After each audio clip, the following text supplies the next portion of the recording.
Hi, I'm Arnold Schwarzenegger, and I would like a moment of your time because I wanted you to know something.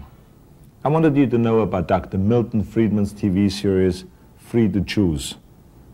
I truly believe that the series has changed my life. And when you have such a powerful experience as that, I think you shouldn't keep it to yourself. So I wanted to share it with you. Being free to choose for me means being free to make your own decisions. Free to live your own life, pursue your own goals, chase your own rainbow, without the government breathing down on your neck or standing on your shoes. For me, that meant coming here to America, because I came from a socialistic country where the government controls the economy. It's a place where you can hear 18-year-old kids already talking about their pension. But me, I wanted more. I wanted to be the best. Individualism like that is incompatible with socialism. So I felt I had to come to America. I had no money in my pocket, but here I had the freedom to get it. I've been able to parlay my big muscles into big business and a big movie career. And along the way, I was able to save and invest. And I watched America change. And I noticed this, that the more the government interfered and intervened and inserted itself into the free market, the worse the country did. But when the government stepped back and let the free enterprise system do its work, then the better we did, the more robust our economy grew, the better I did, and the better my business grew, and the more I was able to hire and help others. Okay. So there I was in Palm Springs, waiting for Maria to get ready so we could go out for a game of mixed doubles. I started zipping through the television dial, and I caught a glimpse of Nobel Prize winner economist Dr. Milton Friedman. I recognized him from the studying of my own degree in economics and business, but I didn't know I was watching Free to Choose. It knocked me out. Dr. Friedman expressed, validated, and explained everything I ever thought or experienced or observed about the way the economy works. And I guess I was really ready to hear it. He said, the economic race should not be arranged so that everyone ends at the finish line at the same time, but so that everyone starts at the starting line at the same time.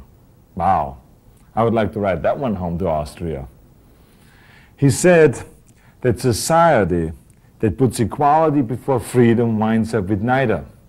But that society puts freedom before equality will end up with a great measure of both. Boy, if I would have come up with that one myself, I maybe wouldn't have had to get into bodybuilding.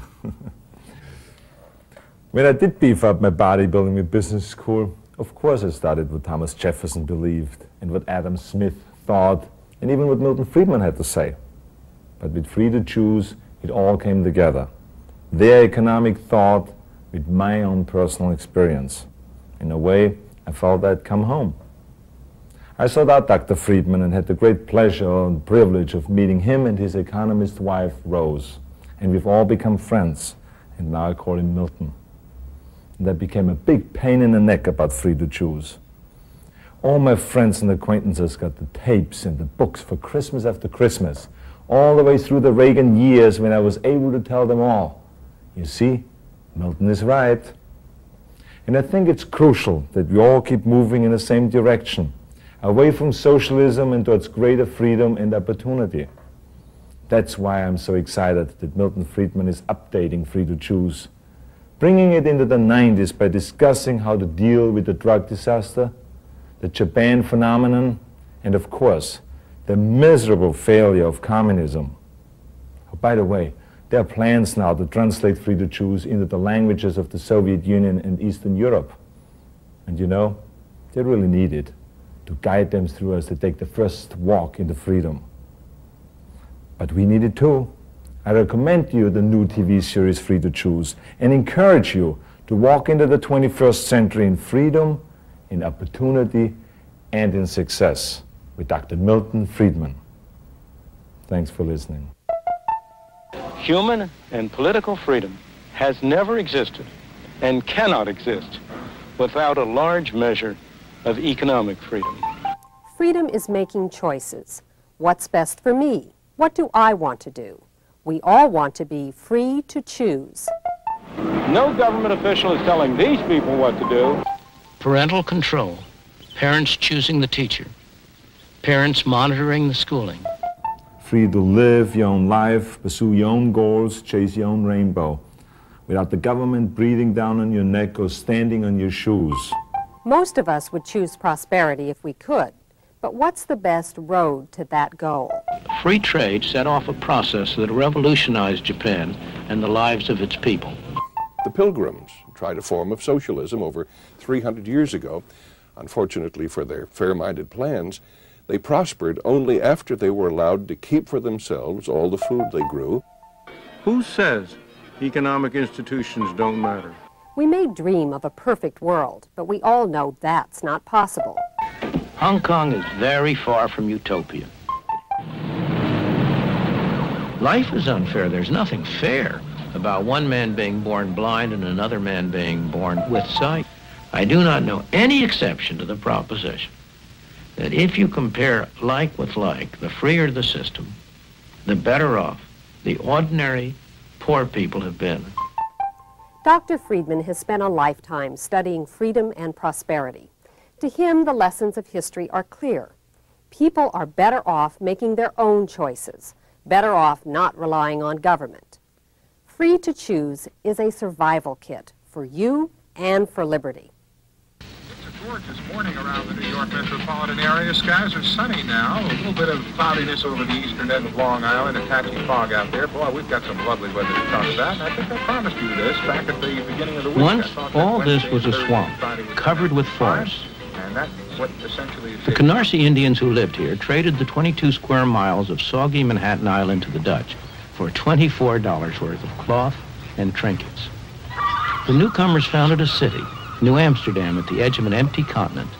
In the years that followed, it proved a magnet for millions of people from across the Atlantic, people who were driven by fear and poverty, who were attracted by the promise of freedom and plenty. They fanned out over the continent and built a new nation with their sweat, their enterprise, and their vision of a better future. For the first time in their lives, many were truly free to pursue their own objectives. That freedom released the human energies which created the United States. For the immigrants who were welcomed by this statue, America was truly a land of opportunity.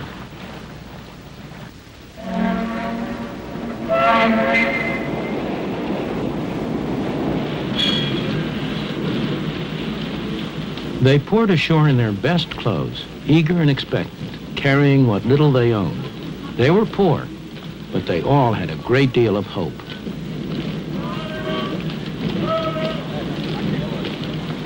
Once they arrived, they found, as my parents did, not an easy life, but a very hard life. But for many, there were friends and relatives to help them get started, to help them make a home, get a job, settle down in the new country.